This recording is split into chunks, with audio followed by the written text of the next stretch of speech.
सदर कारवाई ही जळगाव, धुळे आणि नाशिक ग्रामीण या 3 जिल्ह्यांची संयुक्त कारवाई झालेली आहे. जळगाव, धुळे आणि नाशिक या जिल्ह्यामध्ये जे देशी कट्टे सापडलेले आहेत मागच्या काही काळामध्ये आरोपींकडून किंवा गुन्ह्यामध्ये, तर त्याच्यामध्ये असं निदर्शनास आलेलं आहे की मोठ्या प्रमाणामध्ये आणि जवळजवळ सर्व हे जे देशी कट्टे आहेत हे मध्य प्रदेशमधील उमरटी या ठिकाणावरून ते तिथले जे बनवणारे जे लोक आहेत त्यांनी बनवून इकडे विकलेले आहेत. त्याच्यामुळं नाशिक परिक्षेत्राचे विशेष पोलीस महानिरीक्षक संजय इनपुरे सरांनी सूचित केलेले होते की आपण एक संयुक्त सर्च मोहीम राबवावी, जेणेकरून त्यांचं जे ओरिजिन आहे हे सगळं बनवण्याचं आणि आपल्याला जे काही संशयित आरोपी वगैरे आहेत ते आपल्याला ताब्यात मिळू शकतात. तर त्यांच्या सूचनेवरून पोलीस अधीक्षक जळगाव यांच्या नेतृत्वाखाली ही मोहीम राबवण्यात आलेली आहे. याच्यामध्ये जळगावचे 250 जवळपास मनुष्यबळ, नाशिक ग्रामीणचं 75 आणि धुळे जिल्ह्याचे 75 अंमलदार, तसंच DYSP ASP एक नाशिक ग्रामीणचे मालेगावचे, तसंच धुळ्याचे एक SDPO आणि जिल्ह्यातले 6 SDPO जळगाव जिल्ह्यातले, तसंच जवळजवळ 12 PI आणि 30 PSI API दर्जाचे अधिकारी, 8 RCPच्या टीम आणि धुळेची QRT, तसंच जळगावची QRT, अशा सर्व टीमनी आणि डॉग स्क्वॉड जळगावचं, अशा सर्व टीमनी या मोहिमेमध्ये सहभाग घेतलेला होता.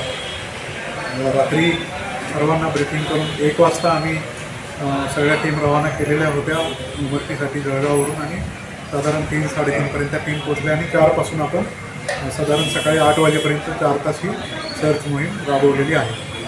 या सर्च मोहीम राबवत असताना आपण जवळपास 40-45 जे संशयित किंवा इसम होते त्यांच्याकडे आपण तिथे चौकशी केलेली आहे.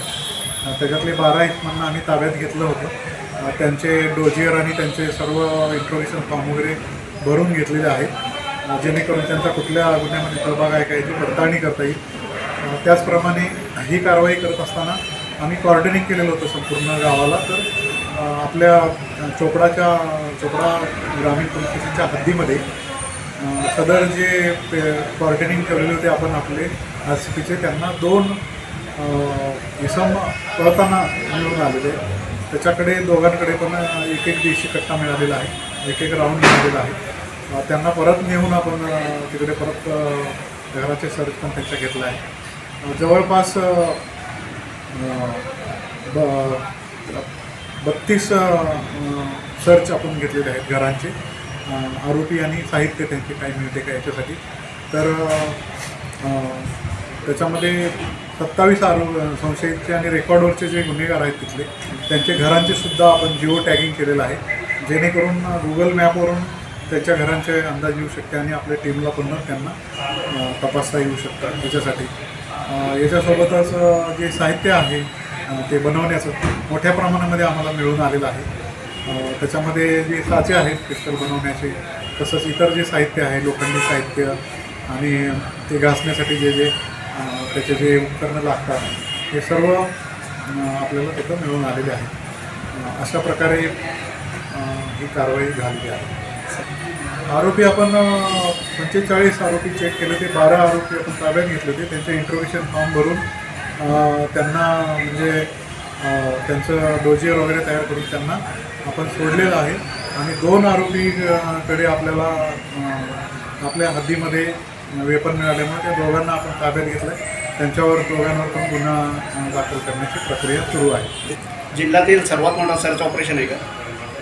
हां, जिल्ह्यातील आतापर्यंत तर हे सर्वात मोठं सर्च ऑपरेशन म्हणता येईल. हे पोलीस अधीक्षक जळगाव यांच्या मार्गदर्शनाखाली, नेतृत्वाखाली आणि विशेष पोलीस महानिरीक्षक नाशिक परिक्षेत्र यांच्या मार्गदर्शनाखाली राबवलेलं आतापर्यंतचं सर्वात मोठं सर्च ऑपरेशन म्हणता येईल आपल्याला आहे. आता ज्या संयुक्त सर्व प्रकारच्या उपाययोजना आपण आता इथून पुढे करणार आहोत, तर आपल्याला तिथला सगळा अंदाज आलेला आहे.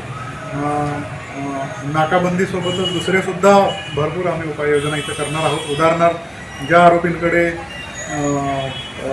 हे वेपन सापडतात त्या आरोपींकडून आता सखोल माहिती आमच्याकडे गुन्हेगारांचे रेकॉर्ड आता तयार झालेलं असल्यामुळं कुठल्या गुन्हेगाराकडून याच्यातले त्यांनी हे वेपन घेतलेलं आहे याचीसुद्धा सखोल माहिती मिळू शकते. आणि जे रस्ते आहेत तिकडून येणारे त्याच्यावर सुद्धा आता वारंवार सरप्राईज नाकाबंदी लावून अचानक चेक केलं जाणार आहे, जेणेकरून त्यांना कुठलाही अंदाज येणार नाही की पोलीस कुठल्या वेळेला कारवाई करतील.